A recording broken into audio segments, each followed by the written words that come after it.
Welcome back! Alam nyo, sa totoo lang po mga kaaldab, yung mga kumakalat ngayon sa social media na si Mengay kasama ang buong pamilya ni Congressman Arjo, wala namang post si Maine, wala namang post si Ibyang, wala namang post si Congressman Arjo.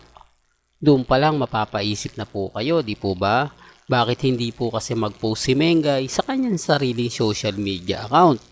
Bakit hindi naman post o mag-post si Congressman Arjo? Di po ba? Doon pa lang may mali na di po ba? At bakit kailangan yung gumawa ng mga edited picture?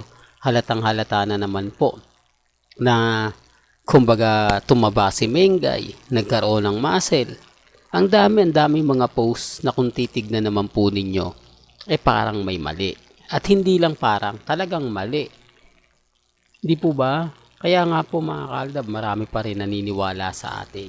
Kahit papaano, talagang tayo pa rin po yung namamayagpag. Ang problema lang po, talagang bitter lang po sila sa atin. Inis lang po sila sa atin. Kasi kahit naman po anong gawin ko, wala Di po ba? Magmimistulang bitter lang po talaga ako. Magmimistulang ganito, ganyan lang po talaga. Sabi ko nga po sa inyo, ako, masaya po ako sa mga nakukuha nating update. Bakit? Kasi itong alo na post ni Maine, na kung titignan nyo naman po mga kaaldab, napakasimple lang. Alon. Walang epekto sa aldab. Walang epekto sa mga mami, sa mga tita, sa mga senyor na pusong mamon.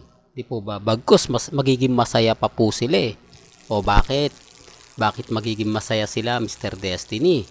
Post yun ni Mengay na nasa Boracay siya. Post yun ni Mengay na nasa beach siya.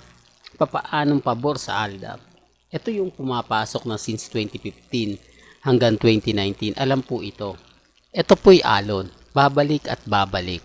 Di po ba? At ang post ni Mengay, alon. Anong pahiwatig niyan?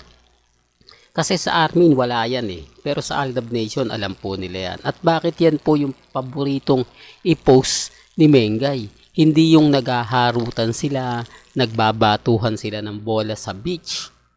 O kaya kung ano yung nakikita natin kina Catherine at yung buong kaibigan niya. Hindi, para lang klaro. Para lang po sa kaalaman ng lahat. Hindi po ba? Yan yung sinasabi ko mga kaaldab, na kakaiba. Kaya nga sabi ko sa inyo, mas masaya po tayo sa ipinost ni Maine. Hindi lang po tayo, kundi ang buong fandom. Kasi dito pinapatunayan po ni Maine Polkerson na maging matatag lang kayo, maging kampante. Kasi hindi naman po tayo pababayaan at hindi naman tayo binibigyan ng pasakit. Gaya po ng mga post ng iba. Kay Mengay kasi simple lang. Remind ko lang po, walang post si Maine na ikaiinis at ikagagalit ng Aldab Nation ngayong Holy Week.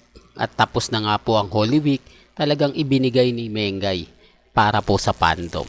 Hanggang dito na lang po ang ating latest updates. Kaya kung gusto nyo pa po ng pinaka-latest at sariwang update, abay tumutok lang po kayo dito po sa channel ni Mr. Destiny para updated po kayo sa mga bago at sa mga latest na i-upload po natin. Kaya kung bago ka lang sa channel na to, at isa kang true-blooded Aldab Nation na nagmamahal kina Mengay at Isoy, tama po ang channel na pinuntahan mo, kaya consider na po kitang bagong subscriber. At huwag mong kalimutang i-share ang mga video po natin sa mga mami, sa mga titas, at sa mga senyor. Hanggang sa muli, salamat po sa panonood at pakikinig.